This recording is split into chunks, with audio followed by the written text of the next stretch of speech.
Haleluya, Yesu nashimwe. Mahoro y'Imana nabe muri mwe. Ndabasuhuje mu izina rya Yesu. Dushimye Imana yo iduhaye umwanya kugira ngo twongere tuvuge ijambo ryayo, kandi kugira ngo twongere dusangire ijambo ryayo. Ni igihe Imana itugeneye, ni igihe Imana iduhaye kugira ngo tube muri uyu mwanya, kandi kugira ngo twongere twumve icyo umwuka ari kubwira amatorero muri ibi bihe cyangwa se muri iyi minsi ya none. Nkunze kubivuga kenshi, nkunze kubiganira n'abantu nkavuga ngo ntabwo ijambo ry'Imana ryahagazwe kuvugwa, ntabwo ijambo ry'Imana bigeze baca kurivuga. Hari ibihe turimo usanga abantu bafite inzitwazo runaka, usanga abantu bafite ibyo bibwira, ariko ndashaka kwibutsa abantu nkababwira ngo ntabwo ijambo ry'Imana ryigeze rihagarara kuvugwa.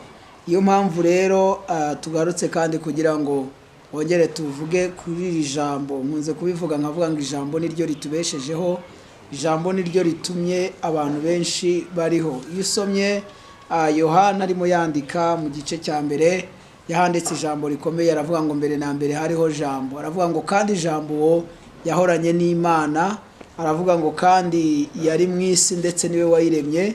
Avuga ijambo rikomeye, aravuga ngo mu bintu byose byaremwe nta kintu na kimwe kitaremwe nawe. Rero iryo jambo niryo nje kuvuga, kandi iryo jambo n'iry'ukuri, n'iryo kwizerwa, kuko iryo jambo ari ryo ritumye abantu benshi babaho.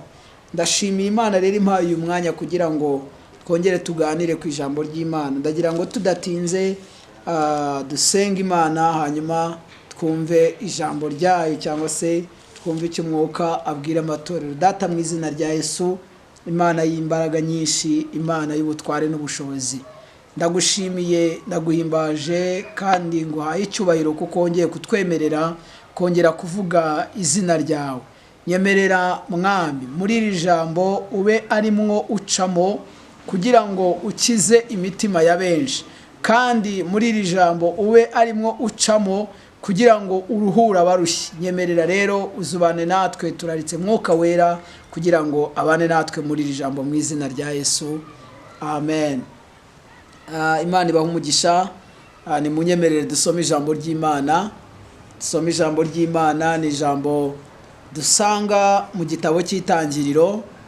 Ijambo dusanga mu gitabo cy'Itangiriro, turasoma ibice byaho bitandatu. Ibice bitandatu. Igitabo cy'Itangiriro ni igitabo cya mbere mu bitabo Mose yanditse.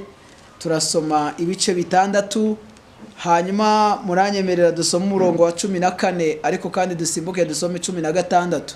Itangiriro ibice bitandatu, umurongo wa 14, hanyuma turasoma n'umurongo wa 16. Ubundi tuvugeho gato.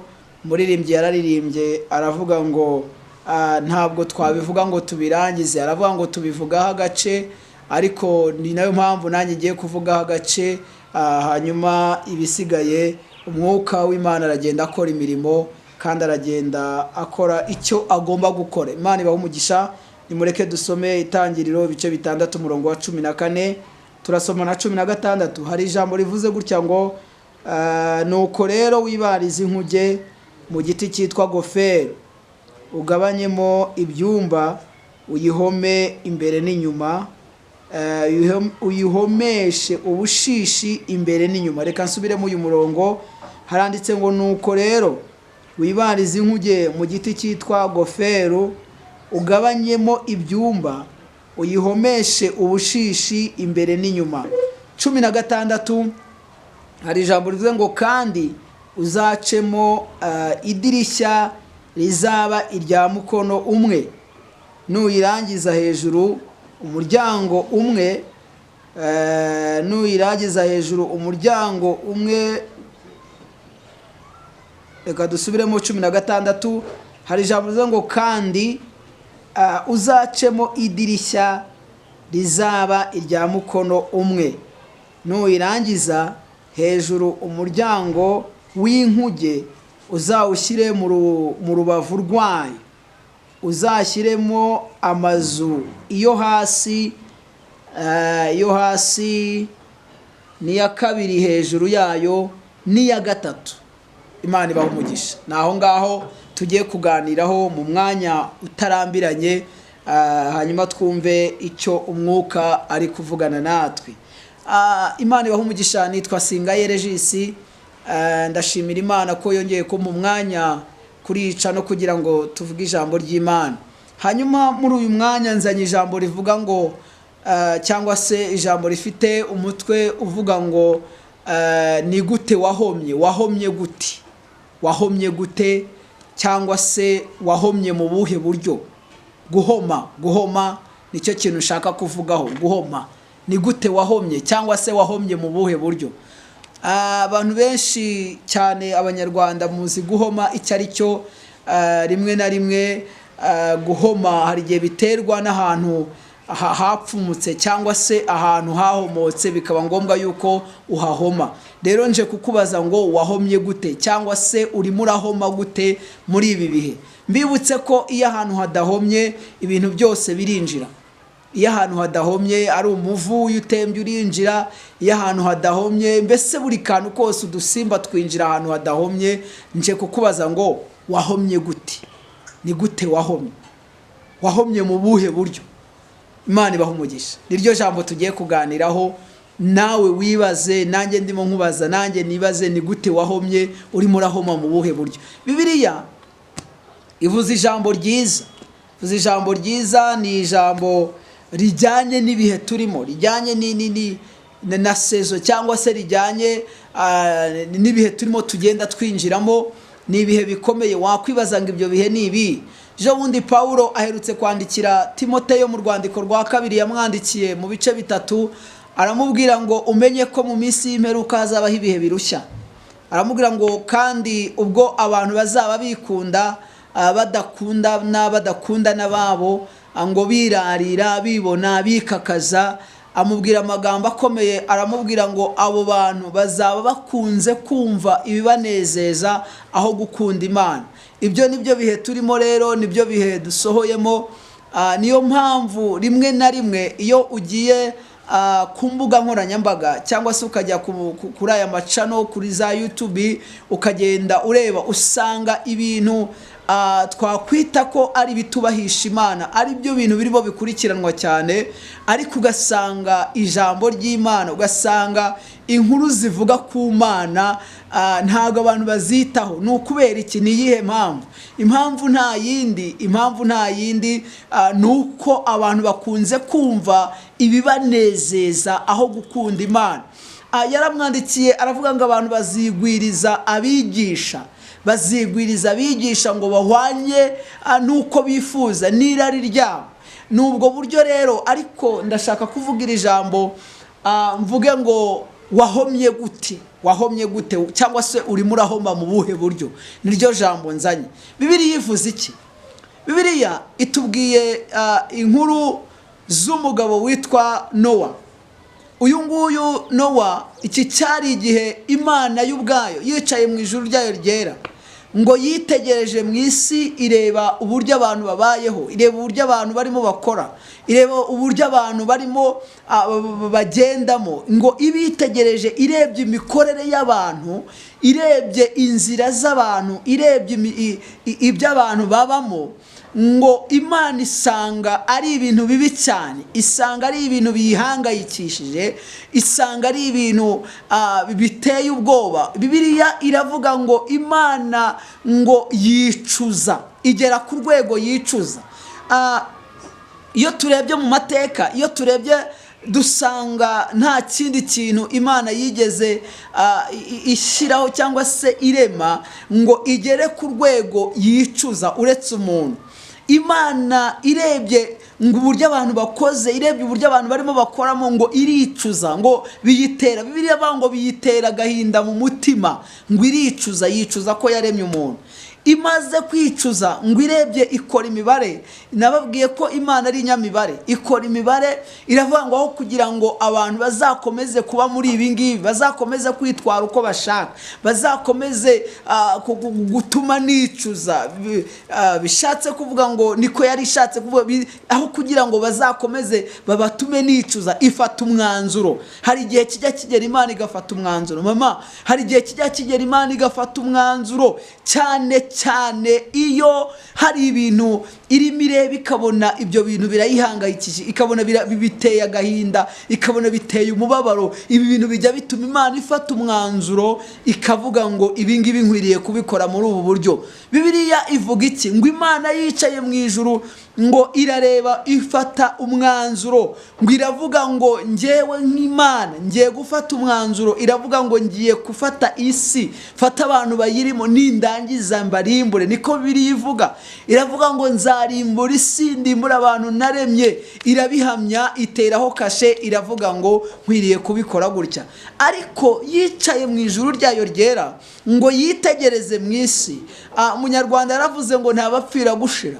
Yitegereje mu isi ngo isanga harimo byibura uwo umutima wayo uhamanya n'uwe. Reka nkubwire, muri ibihe turimo ukwiye kugenzura ukareba niba umutima wawe Imana iramutse irebye aho uba, iramutse irebye, reka duhere mu rugo iwanyu, iramutse irebye mu rugo iwanyu niba murubamo muri abantu 3 cyangwa 4, byibura ikareba igasanga umutima wawe urahamanya n'uwayo, bikaba byatuma iramutse ije kugira akantu ikora wowe warokoka. Ukwiye kureba niba muri karitsiye utuye mu itorero usengeramo, hirya no hino mu kazi ukora, aho mu matsinda ubamo, mu bibina mubamo, ukwiriye kureba ukareba se njyewe umutima wanjye urahamanya n'uw'Imana, ku buryo Imana iramutse yururutse ikagira akantu ikora nanjye naboneka nk'uwo umutima wayo wishimira. Bibiliya ivuze iki? Birabanga Imana yururutse ije kureba uburyo mu isi abantu barimo bitwara, ije kureba uburyo mu isi abantu barimo bakoramo, ije kureba uburyo mu isi abantu barimo bagendamo, ngo isanga mu mubare w'abantu benshi bari bayiteye umubabaro, ngo ibonamo umuntu witwa Nowa. Ngo uyu Nowa ngo igenzuye, ikoze igenzura. Mbibutse ko Imana hari ukuntu ijya ikora igenzura.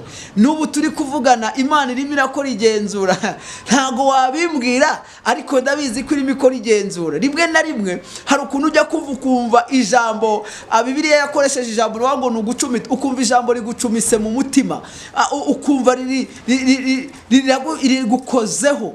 Aho ngaho ni Imana irimo ikora igenzura. Bibiliya ivuga iki? Imana irimo ikora igenzura, ngo ibona umugabo witwa Nowa, ngo ibona ni umukiranutsi, ibona ameze nk'uko Imana ishaka. Imana ngo yicaye mu ijuru, ngira uri mu bantu benshi cyangwa se ukorera mu bantu benshi, ihangane muri abo bantu benshi ubonekemo uri umuntu muri abo bantu. Bivuze iki? Iryo jambo rivuze iki?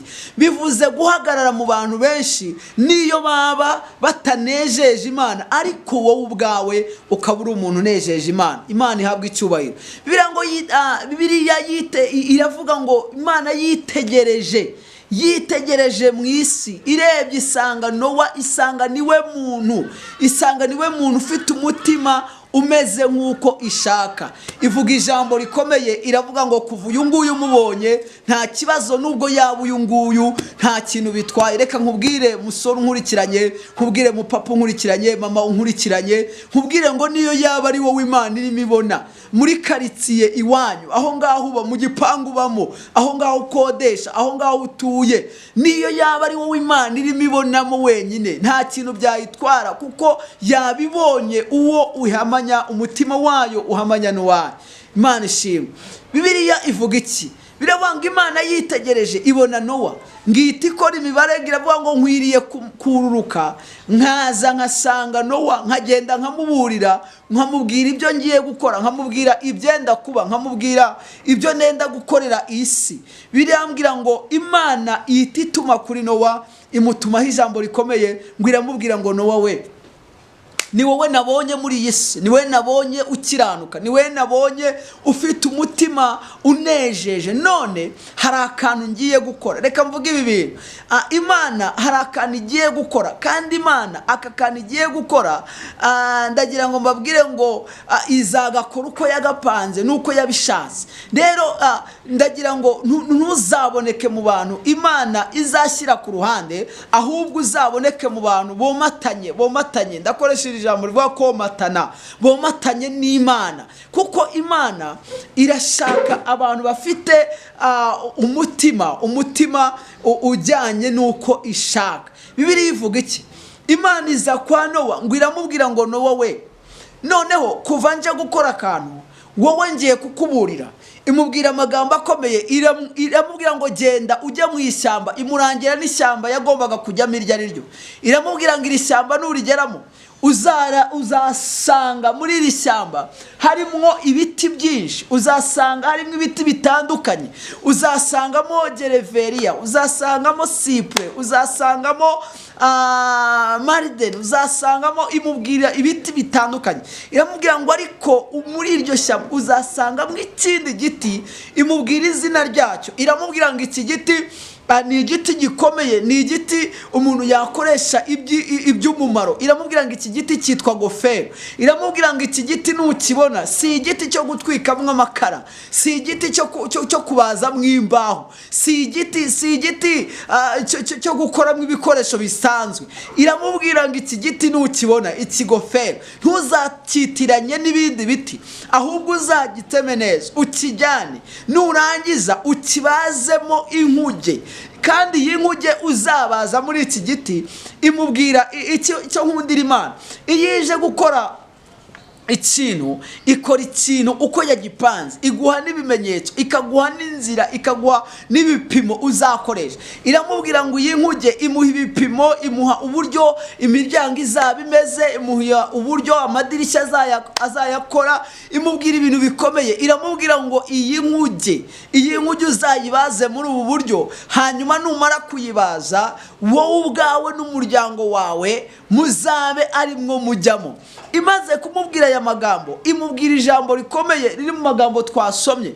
Iramubwira ngo ukimara kubaza iyi nkuge, ukimara kuyibaza, ukabona urayisoje, ukabona imeze neza, ntuzarangare, ntuzakora ikosa, ahubwo iyi nkuge uzayihome, kandi ntuzayihome imbere gusa, ahubwo uzayihome n'inyuma. Ntuzayihome inyuma gusa, ahubwo uzayihome n'imbere. Imubwira amagambo akomeye. Iramubwira ngo iyi nkuge ntuzayihomeshe ibumba risanzwe, ntuzagende ngo ufate icyondo, ufate isima. Iramubwira ngo uzayihomeshe ikintu cyitwa ubushishi. Naratangaye. Ubu bushishi sinzi niba nabugereranya na kora imeze gute, ariko nagiye nsoma Bibiliya ahantu henshi hatandukanye, sanga ijambo ubushishi ryagiye rikoreshwa ku bintu bikomeye, ku bintu bigaragara ko ari ibintu bikomeye. Ndabaha urugero. Anusoma igitabo cy'Ibyahishuwe mu bice 5 uhereye ku murongo wa mbere, uzahasanga ijambo rivuga ngo mu ijuru inama iterana. Bibiliya iravuga ngo mbonana iyicaye kuri ya ntebe, ni Yohana wari urimo bivuga. Haravuga ngo mbonana iyicaye kuri ya ntebe, igitabo mu kuboko kw'iburyo cyanditswe imbere n'inyuma, kandi gifatanishije ibimenyetso 7 by'ubushishi. Ubwo bushishi bivuze ngo n'igitabo cyari kiri mu ijuru nacyo cyari gifatanishije ibimenyetso 7, ariko kandi by'iki by'ubushishi. Ahangaha iki ni kimwe. Kabiri, nusoma muri Matayo ibijyanye n'urupfu rwa Yesu ahambwa, uzasanga kumva ya Yesu kiriya gitare bafashe bagashyira ku munwa, ngo bagifatanishije ubushishi. Bivuze ngo ubu bushishi buvugwa muri Bibiliya birashoboka ko yari yo kore ya kiriya gihe, ariko kandi yari simusiga. Hari kore bita simusiga, hari zo bita supaguru, ntago nzi ikora kurenza izindi, ariko ahantu hakomeye, ahantu hadasanzwe bahashyiraga ikimenyetso cyangwa se bahafatanyishaga ubushishi.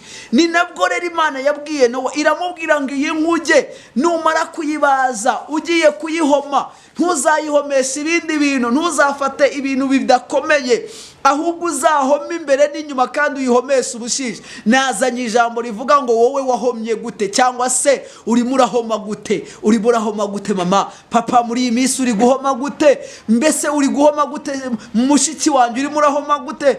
Mukuru wanjye, murumuna wanjye urimo urahoma gute muri iyi minsi? Iramubwira ngo uzayihomesha ubushishi, kandi nurangiza uzayihome imbere n'inyuma. Reka nkubwire, iyo umuntu ahomye agahoma nabi, iyo umuntu ahomye agahoma nabi ushobora guhoma imbere, ariko kubera yuko wahomye imbere ibintu birimo bikwinjirana bibonye ahantu inyuma birimo byinjira, na hahandi imbere wahomye nabyo biraza bihabomore, nabyo bihasenye byinjire. Iyo wahomye nabi, umugabo wahomye nabi, umusore wahomye nabi, umukobwa wahomye nabi, umubyeyi wahomye nabi, nta kintu na kimwe gituma ibidasanzwe cyangwa se bidakwiriye bitamwinjirana. Reka nkubwire impamvu mubona abantu muri iyi minsi rimwe na rimwe mukabona n'abiyita abakozi b'Imana, mukabona abantu bahabiye mu busambanyi, mukabona abantu bari mu bujura, mukabona abantu bari mu bintu bidahesheje Imana icyubahiro. Nizo ni ingaruka zo guhoma nabi, bahomye nabi. Nje kukubaza ngo wowe wahomye gute muri karitsiye ubamo, wahomye gute aho ngaho wirirwa mu kazi ukora, wahomye gute? Impamvu mubona abantu basubiye, naratangaye ejo bundi nahuye n'abantu batangira kumbaza ibintu bikomeye, barambaza ngo ese ngo kunga abantu b'abakozi b'Imana cyangwa se abantu bari abakozi b'Imana, reka nkoresha iryo jambo kuko ushingiye ku byo bambwiye ntabwo uyu muntu yabakira umukozi w'Imana. Ngo ese ngo ko abantu bari abakozi b'Imana ngo basubiye mu kabari, ngo ese ngo bamwe ngo basubiye ngo mu buraya, ngo mu bintu bidahesheje Imana icyubahiro, ngo ubundi ngo ibyo ngo murabivuga iki ngo bimeze gute? Izo ni ingaruka zo guhoma nabi. Iyo wahomye nabi nta kabuza, iyo wahomye nabi ibintu byose bigira gute? Birakwinjirana. Iyo wahomye nabi ibintu bibi byose bikuzaho. Nje kukubaza ngo wowe wahomye gute muri iyi minsi turimo igoye, iminsi turimo iruhije? Wowe wahomye gute? Yaramubwiye ngo uzayihome imbere n'inyuma, Reka nkubwire, nuhura n'umuntu muri iyi minsi hariho ibintu bikomeye. Umuntu arajya ku isoko agiye kugurira umwana we imyenda. Ubu imyenda y'abana yarahenze, babyeyi, imyenda y'abana yarahenze, cyane abana b'abakobwa imyenda yabo yarahenze. Impamvu ni iyi: imyenda yari igenewe kwambara abana b'imyaka 7 irimo irambara abantu bo guhera ku myaka 25 kuzamura. Rero niyo mpamvu imyenda y'abana yahenze. Ariko nuhura n'umuntu ugasanga yambaye umwenda ari mu myaka igera muri iyo ngiyo 25 kuzamura, ugasanga yambaye umwenda wakwambara umwana w'imyaka 10, umwana w'imyaka 7, uzamenya ngo ni ingaruka zo guhoma nabi. Ubu dufite abantu bahomye nabi, dufite ababyeyi bahomye nabi. Uhura n'umubyeyi ukibasa uyu muntu ni umubyeyi, uyu muntu ubundi bimeze gute, ukaba wamwitiranya n'ikindi kintu. Ariko ndagira ngo nkubwire ngo izo ni ingaruka zo guhoma nabi. Nawe nje kukubaza ngo ese wahomye gute? Bimeze gute? Wahomye gute? Wowe wahomye gute mu kazi ukora? Wahomye gute? Abantu ntibakimenya ko ari ababyeyi, abantu ntibakimenya yuko buzukuruje. Izo ni ingaruka zo guhoma nabi. Wowe wahomye gute? Ndimo ndakubaza ngo wahomye gute? Niryo jambo turiho. Bibiliya yavuze ngo iki? Imana iramubwira ngo uzayihome imbere n'inyuma, ndabizi neza ibi bintu ndimo mvuga ntago abantu benshi bibaryoheye, ariko ndabivuga, nukuri ndabivuga uko byakagenda kose, ndabivuga. Niba wankundaga ukanyanga kubera yuko mbivuze, unyange. Niba hari icyo wagombaga kuzampa ukakinyuma kubera yuko mbivuze, nta kabuza ndabivuga. Nimushaka mu ntera amabuye, nimushaka mu nkubite, ariko ndabivuga. Ni hahandi ingaruka turimo muri iyi minsi ya none, ingaruka ingo zirimo zirasenyuka ku bwinshi. Nta yindi mpamvu, ni ukubera ko abantu bahomye nabi.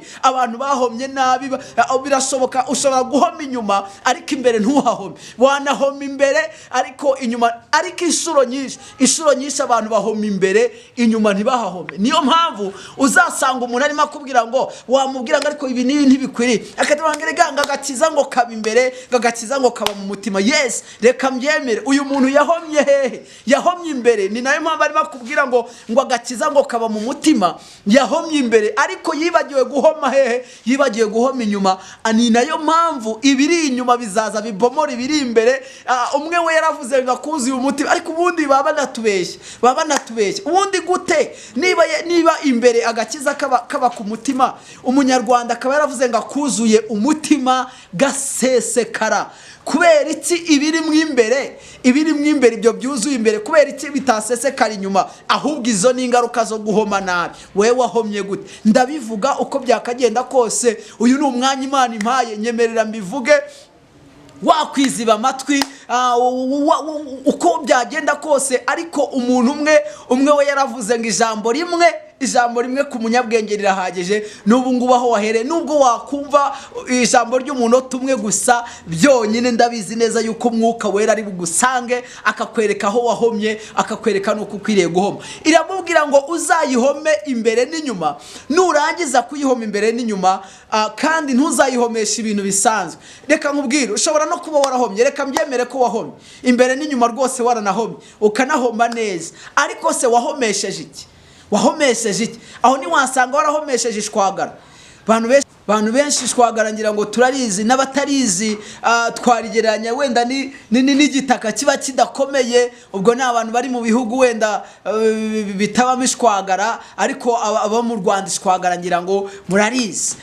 Wahomesheje iki? Ese wahomesheje ibumba rimeze gute? Ese mbibutsa yuko ibyo wahomesha byose bidakomeye uko byasa kose, nta kabuza byahomoka. Narinje kukubaza ngo wahomye gute? Iyo umuntu atahomye neza nta buri bimwinjirana. Bibiliya yavuze ngo iki? Umurongo wa 16 ndimo soza, wavuze ngo numara kuyihoma neza iyi nkuge ngo uzayihe ibyumba. Iramubwira ngo uzayihe inzu yo hasi. Numara kuyiha inzu yo hasi, uzayihe n'inzu yo hejuru ya kabiri, ariko kandi ntuzibagirwe uzayihe n'inzu ya gatatu. Bivuze ngo iyi nkuge yari nka etage, yari ifite inzu yo hasi, ifite iya kabiri hejuru yayo, ariko ngo yari ifite n'iya gatatu. Reka mvuge gato kuri aya mazu, hanyuma dusenga Imana. Uraba umaze kwigenzura, umaze kureba uburyo wahomye, umaze no kureba inzu herereyemo iyo ariyo. Reka nkubwire, Imana ibwira Nowa, yaramubwiye ngo uzagenda ufate mu nyamaswa zose, mu matungo, ugenda uzanamo mu bwoko bwabyo uko biri, ugenda uzanamo. Hari ibyo yamubwiye ngo azanemo 7, hari ibyo yamubwiye ngo azanemo 2, ikigabo n'ikigore. Iramubwira ngo kandi numara kubizana uzabishyire mu nkuge. Reka nkubwire, rega ntago igitangaje ari uko abantu bari mu nkuge, ahubwo reba, inkuge ifite ibyumba bigeze muri 3 cyangwa se amazu 3. Reba ubundi nubwo uri mu nkuge, ariko se uri mu nzu ya kangahe? Yaramubwiye ngo uzazane ibyo bisimba. Nowa nawe nk'umuntu w'umunyabwenge, nk'umuntu wari uzi icyo gukora, ngo agufatira inyamaswa, agufatira amatungo, ngo arayazana ayashyira mu nzu yo hasi. Yazanye imbwa, yazanye imbeba, yazanye amahuku, yazanye bigiye bitandukanye, ashyira mu nzu yo hasi. Azana inkoko, azana buri kintu cyose ashyira mu nzu yo hasi. Inzu ya kabiri yo hejuru ngo yarayifashe ayishyiramo ngo ibiribwa byari kuzatunga we n'umuryango we, ariko ashyiramo n'ibizatunga za nyamaswa. Iyo ni inzu ya kabiri. Inzu ya gatatu ngo we n'umuryango, abo babashije kwinjirana muri iriya nkuge, bagiye mu nzu ya hehe? Ya gatatu. Nyemerera ukore imibare nawe undebere ukurikije. Reka twemere yuko uri mu nkuge, ariko se niba uri mu nkuge, uri mu nzu ya kangahe? Ese uri mu nzu yo hasi? Ese uri mu ya kabiri? Ese uri mu ya gatatu? Reka mubwire, umuntu uri mu nzu yo hasi, mwibuke ko inzu yo hasi, imbwa ziri mu nzu yo hasi, imbeba ziri mu nzu yo hasi, ibitandukanye biri mu nzu yo hasi. Ntuzatangazwe n'abantu biyita abakozi b'Imana, ariko ugasanga ni n'abasambanyi. Ubusambanyi busobanura iki? Imbwa isobanura ubusambanyi. Usanga umuntu ari umukozi w'Imana cyangwa se yiyita, reka mvuge ngo yiyita kuko nta mukozi w'Imana wajya muri ibi, yiyita umukozi w'Imana, ariko ugasanga ni n'umusambanyi. Uwo muntu nubwo ari mu nkuge, nibyo reka tubyemera ari mu nkuge, ariko ari mu nzu yo hasi. Wimutaho igihe, wimufataho igihe, kuko aho ari birabimwemerera. Ari mu nzu yo hasi, ni imbwa nyine. Usanga umuntu yiyita umukozi w'Imana, ariko ugasanga ni umunyamahane, ari mu nzu yo hasi, ugasanga mbese ni ibintu bikomeye, umuntu wese biterwa n'aho ari. Inzu ya kabiri yari irimo ibyo kurya. Inzu ya kabiri yo icumuje abantu, ihemuje abantu, niba hari igihe abantu baguye kubera inzu ya kabiri ni iki gihe turimo. Ariko inzu ya gatatu yari irimo Nowa n'abo binjiranye mu nkuge bo mu muryango we. Nje kukubaza ngo wahomye gute? Nari nje kukubaza ngo mbese niba warabashije guhoma ukaninjira mu nkuge, uri mu nzu ya kangahe? Tugiye gusengana Imana. Igenzure neza, banza urebe wahomye gute bama. Aho ntiwasanga ari wowe urimo ugenda wambaye ubusa ku musozi uhita abantu bose bagakebuka. Izo nazo ni ingaruka zo guhoma nabi. Aho ntiwasanga ari wowe wamaze abagabo b'abandi, ntiwasanga papa ari wowe wamaze abagore b'abandi, ntiwasanga ari wowe. Ndabizi ibingibi ntago biryoshye, ariko neme nabivuze abantu bantera amabuye ntacyo bitwaye. Ariko wahomye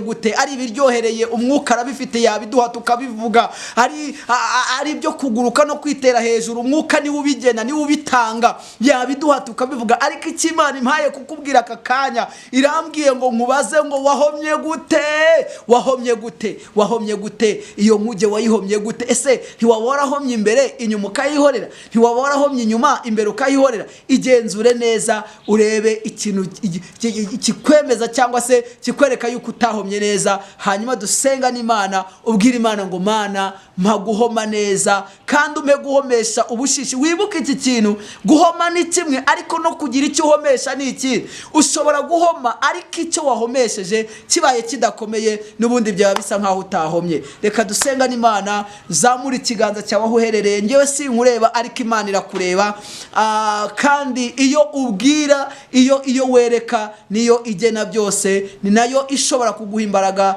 zo kwitwara muri ibi bihe. Imana ikugirire neza. Data mu izina rya Yesu, Imana ikomeye, Imana y'ubutware, Imana y'ubushobozi, turagushimiye Mwami, turagushimiye kuko ijambo ryawe ni ijambo rikomeye. Umwanditsi yaranditse arigereranya n'inkota, kandi inkota idacyaye hamwe ahubwo ngo icyaya mugi yombi.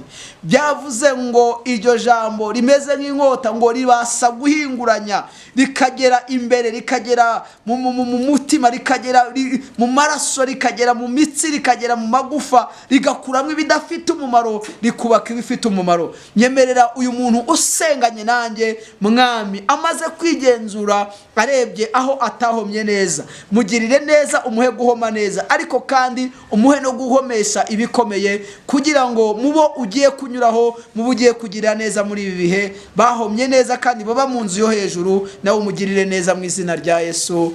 Amen. Imana iguha umugisha mu izina rya Yesu. Amen.